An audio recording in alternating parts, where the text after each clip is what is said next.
Hello friends, तो फिर एक बार स्वागत है आपका अपने यूट्यूब चैनल टारगेट एग्जाम में। तो उम्मीद करती हूँ आप लोग बहुत अच्छे से होंगे। तो आज का जो हमारा सेशन होने वाला है वो है लर्निंग डिसेबिलिटी। इससे भी आपके सीटेट के एग्जाम में एक दो क्वेश्चन हर एक बार पूछे जाते हैं। तो आज का जो ये टॉपिक है इसे अच्छे से फोकस कीजिए और वीडियो को शुरू से लेकर एंड तक देखिए। तो देखते हैं पहला विकार जिसे बोलते हैं डिसलेक्सिया। इससे हर बार क्वेश्चन पूछा जाता है। डिसलेक्सिया ये किससे संबंधित है? तो ये पढ़ने से संबंधित कठिनाई है। किससे संबंधित है? ये पढ़ने से संबंधित कठिनाई है। इसमें क्या होता है, बच्चा जब किसी चीज को पढ़ता है और जब पढ़ने में उसे प्रॉब्लम आती है या बच्चा क्रम से नहीं पढ़ पाता है या फिर उसको उल्टा सीधा पढ़ता है, तो पढ़ने से संबंधित जितने भी विकार होते हैं उसे डिसलेक्सिया कहते हैं। जिसे बच्चा पढ़ने में प्रॉब्लम फेस करता है उसे क्या बोलते हैं? उसे डिसलेक्सिया कहते हैं। ये देखिए पिक्चर से आप समझ सकते हैं। नेक्स्ट है आपका डिसग्राफिया। ये देखिए साउंड इसमें कौन सा आ रहा है? ग्राफ बनाने का यानी लिखना। तो डिसग्राफिया जो होता है वो आपके लेखन से संबंधित कठिनाई है। देखिए इसमें क्या होता है, डिसग्राफिया को पढ़ने में जो साउंड आ रहा है वो किसका आ रहा है? ग्राफ का आ रहा है। और ग्राफ क्या होता है? बनाया जाता है। यानी ये किससे संबंधित है? लेखन से संबंधित है, लिखने से संबंधित कठिनाई है। इसमें बच्चा शाह को पास लिख देता है और डी को बी लिख देता है।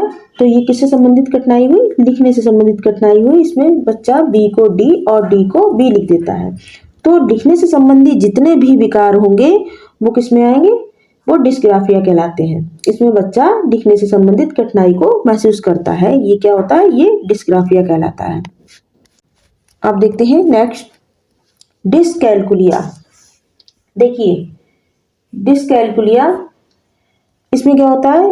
ये गणितीय गणना संबंधी समस्या है। कौन सी है? गणितीय गणना संबंधी समस्या है। देखिए डिसकैलकुलिया में कैलकुलेटर की साउंड आ रही है, मतलब कैलकुलेटर यानी जोड़ना घटाना। अब आप कैलकुलेटर पर क्या करते हैं? कैलकुलेशन करते हैं, मतलब मैथ से संबंधी कैलकुलेशन। जितनी भी मैथ से संबंधी परेशानी होती है, प्रॉब्लम होती है, वो आप किससे हल करते हैं? कैलकुलेशन करते हैं, कैलकुलेटर से करते हैं।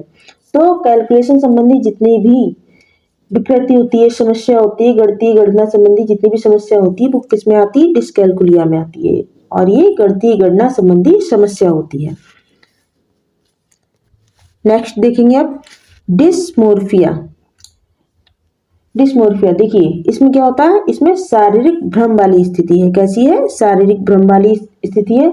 इसमें बच्चा शारीरिक बनावट के आधार पर मोर या मुर्गे में अंतर नहीं कर पाता है। जब बच्चा शारीरिक बनावट के आधार पर भ्रम की स्थिति में चला जाता है तो वह क्या कहलाती है? डिसमोर्फिया संबंधी विकार कहलाता है। क्या कहलाता है? डिसमोर्फिया संबंधी विकार कहलाता है। नेक्स्ट देखेंगे, अब देखते हैं डिस्फेजिया। इसमें देखिए होता है ये भाषा से संबंधित विकार है। कौन सा है? ये भाषा से संबंधित विकार है। जैसे मान लीजिए कोई बच्चा और उसे किसी से बात करनी है, क्योंकि यह भाषा से संबंधित विकार है तो बच्चा क्या होता है? अपने विचार को व्यक्त करने में फंस जाता है। वह अपने विचारों को ठीक ढंग से व्यक्त नहीं कर पाता है। जब बच्चा अच्छे से कम्युनिकेट नहीं कर पाता है तो वह कौन सा विकार होता है? वह होता है डिस्फेजिया। नेक्स्ट है आपका डिस्प्रेक्सिया। डिस्प्रेक्सिया देखिए इसमें क्या होता है? ये शारीरिक कौशल से संबंधित विकार है। जब बच्चा अपने हाथों और अपनी आंखों का सही बैलेंस नहीं बना पाता है। मान लीजिए वह बॉल खेल रहा है और वह कई बार कोशिश के बावजूद भी बॉल को कैच नहीं पकड़ पा रहा या कैच नहीं कर पा रहा, तो उसके अंदर जो शारीरिक कौशल संबंधी विकार है वह क्या कहलाएगा? वह डिस्प्रेक्सिया कहलाएगा। यानी वह अपने हाथों और आंखों का तालमेल नहीं बना पा रहा है, तो यह विकार कहलाता है डिस्प्रेक्सिया। Next dysthymia. इसमें देखिए ये तनाव से संबंधित विकार है। किससे है? तनाव से संबंधित विकार है। जैसा कि आप ये पिक्चर में देख रहे हैं, तनाव से संबंधित विकार है। इस मनोविकार का जो प्रतिकूल प्रभाव होता है बालक के अधिगम पर पड़ता है। डिस्थीमिया की अवस्था में जो व्यक्ति होता है उसकी जो मन स्थिति होती है, चित्त वृत्ति होती है, वो हमेशा निम्न रहती है। तो ये कौन सा विकार हो गया? ये हो गया डिस्थीमिया। अब नेक्स्ट देखेंगे ADHD। देखिए इसकी फुल फॉर्म होती है attention deficit hyper active disorder, इसको क्या बोलते हैं? Attention deficit hyper active disorder, ये इसकी फुल फॉर्म होती है। कभी कभी ये भी पूछ ली जाती है। इसमें बच्चा एक चीज़ पर ध्यान केंद्रित नहीं कर पाता। क्या नहीं कर पाता? इसमें बच्चा एक चीज़ पर ध्यान केंद्रित नहीं कर पाता है। तो इसका भी आपके एग्जाम में इसकी भी फुल फॉर्म पूछ ली जाती है, जो कि आप इसमें याद कर सकते हैं, इसमें देख सकते हैं। आप देखिए, लर्निंग डिसेबिलिटी, अधिगम अक्षमता, इससे संबंधित मैंने यहाँ पर क्वेश्चन भी लिए हैं। इसी तरह के क्वेश्चन आपके एग्जाम में भी पूछे जाते हैं।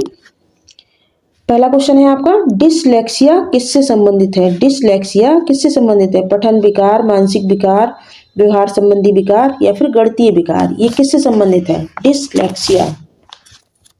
तो देखिए, ये पठन विकार से संबंधित है। किससे संबंधित है? ये पठन विकार से संबंधित है। ऑप्शन ए आपका राइट हो जाएगा। ऑप्शन ए आपका राइट हो जाएगा। नेक्स्ट है आपका, डैश को उपहार दिए जाने का संकेत नहीं माना जाता है। किसको उपहार दिए जाने का संकेत नहीं मानते? रचनात्मक विचार, विचारों में नवीनता, जिज्ञासा या फिर दूसरों से लड़ना। देखिए, रचनात्मक विचार है, आप उपहार दे सकते हैं, या विचारों में नवीनता के दे सकते हैं, जिज्ञासु व्यक्ति को दे, लेकिन जो दूसरों से लड़ता है वह उपहार दिए जाने का संकेत नहीं माना जाता। तो ऑप्शन जो डी है आपका, यही आपका राइट हो जाएगा। अब देखते हैं क्वेश्चन नंबर 3। डिस्ग्राफिया मुख्य रूप से डैश की समस्या से संबंधित है। किसकी समस्या से ये संबंधित है? सुनने, पढ़ने, बोलने, लिखने। किसकी समस्या से संबंधित है? तो ये लिखने की समस्या से संबंधित है। डिस्ग्राफिया में बच्चा लिखने की समस्या से प्रभावित होता है, संबंधित होता है।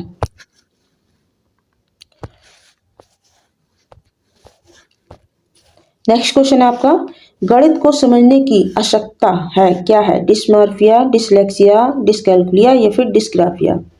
देखिए, डिस्ग्राफिया जो होता है वो आपका लिखने से संबंधित होता है, और डिसकैल्कुलिया जो होता है वो आपका गणितीय गणना से संबंधित होता है। डिसलेक्सिया जो होता है वो किससे संबंधित होता है? वो पढ़ने से संबंधित होता है। तो देखिए, यहाँ पर आपको पूछा गया कि गणित को समझने की आवश्यकता, तो ये आपकी हो गई डिसकैल्कुलिया। ऑप्शन सी आपका राइट हो जाएगा। नेक्स्ट है आपका, डिस्थीमिया है। डिस्थीमिया है, क्या है? गंभीर तनाव की अवस्था है, पठन विकार है, भ्रम की अवस्था है या फिर लेखन विकार है, क्या है? तो यह है गंभीर तनाव की अवस्था। डिस्थीमिया जो है वो गंभीर तनाव की अवस्था है। ऑप्शन ए आपका राइट हो जाएगा। नेक्स्ट क्वेश्चन है आपका, एक बच्चा जो डैश से ग्रस्त है वह श को वॉस और न्यूक्लियर और अनक्लियर में अंतर नहीं कर पाता। बताइए वह कौन सी समस्या से ग्रसित है? डिसलेक्सिया, डिस्मॉर्फिया, अफेजिया या फिर डिस्ग्राफिया। बताइए इसमें कौन सा राइट होगा? तो वह डिसलेक्सिया, क्योंकि उसमें वो अंतर नहीं कर पा रहा है, उसको पढ़ने से संबंधित उसके अंदर अक्षमता है। तो ये हो जाएगा डिसलेक्सिया। ऑप्शन ए आपका राइट हो जाएगा। आप देखते हैं क्वेश्चन नंबर 7, भाषा बोधन से संबंध विकार है, चालाघात, पठन वैकल्य, वाक् संबंध रोग या फिर भाषाघात। बताइए कौन सा है? भाषा अबोधन से समृद्ध पूछा गया है, तो देखिए ये आपका हो जाएगा भाषाघात, यानी अफेजिया, भाषाघात जिसे अफेजिया बोलते हैं। इसमें आप इंग्लिश पे भी ध्यान दीजिए। विकृत लिखावट से संबंधित लिखने की योग्यता में कमी किसका एक लक्षण हो सकता है? ये देखिए, लेखन से संबंधी पूछा गया, लिखने संबंधी पूछा गया, डिस्ग्राफिया, डिस्पेक्सिया, डिसकैल्कुलिया या फिर डिसलेक्सिया। बताइए कौन सा होगा ये लिखने संबंधी? तो ये हो जाएगा आपका डिस्ग्राफिया। नेक्स्ट है आपका, शारीरिक रूप से अक्षम बच्चों को सामान्यता डैश होता है, क्या होता है? जो बच्चे शारीरिक रूप से अक्षम होते हैं वो किससे संबंधित होते हैं? यानी जो अपने हाथों का, आंखों का बैलेंस नहीं बना पाते हैं, या जिन्हें लिखने से संबंधित प्रॉब्लम होती है, तो वो हो जाएगा आपका डिस्ग्राफिया। ऑप्शन सी राइट हो जाएगा आपका। नेक्स्ट है, विशेष आवश्यकता वाले बच्चों को शिक्षा उपलब्ध कराई जानी चाहिए, कैसे? अन्य सामान्य बच्चों के साथ, विशेष विद्यालय में, विशेष विद्यालय में विशेष शिक्षकों के द्वारा, या फिर विशेष विद्यालयों में विशेष बच्चों के लिए विकसित पद्धतियों द्वारा। किस तरह से शिक्षा उपलब्ध कराई जानी चाहिए विशेष बच्चों के लिए? तो देखिए, इसका जो राइट ऑप्शन होगा वो होगा अन्य समान बच्चों के साथ। अन्य समान बच्चों की तरह ही विशेष आवश्यकता वाले बच्चों को भी शिक्षा उपलब्ध कराई जानी चाहिए। ऑप्शन ए आपका राइट हो जाएगा। नेक्स्ट क्वेश्चन है, श्रवणहास से ग्रसित बच्चे कक्षा में किस सबसे मुख्य नैराश्य कुंठा का सामना करते हैं। यानी श्रवणहास से ग्रसित जो बच्चे होते हैं कक्षा में किस सबसे मुख्य नैराश्य कुंठा की सामना करते हैं, बताइए। दूसरों के साथ संप्रेषण करने में, सूचनाओं को बांटने में, या दूसरे विद्यार्थियों के साथ परीक्षा देने में अक्षमता, या फिर प्रस्तावित पाठ्यपुस्तक को पढ़ने की क्षमता, खेलकूद में भागीदारी निभाने की क्षमता। बताइए किस में वो कुंठा का सामना करते हैं।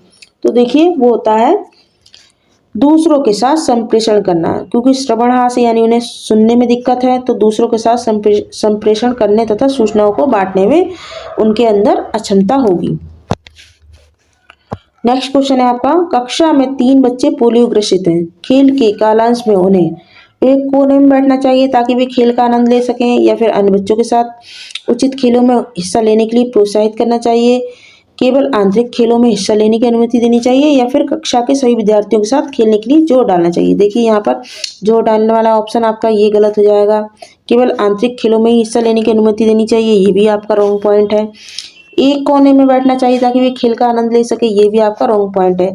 आपका जो सही ऑप्शन होगा वो होगा अन्य बच्चों के साथ उचित खेलों में हिस्सा लेने के लिए बच्चे को क्या करना चाहिए, प्रोत्साहित करना चाहिए। तो ऑप्शन बी आपका राइट हो जाएगा। तो फ्रेंड्स वीडियो आपको कैसा लगा? यदि आपको वीडियो अच्छा लगा हो तो इससे ज़्यादा से शेयर करें, कमेंट करके बताएं और चैनल को सब्सक्राइब करें। Thank you.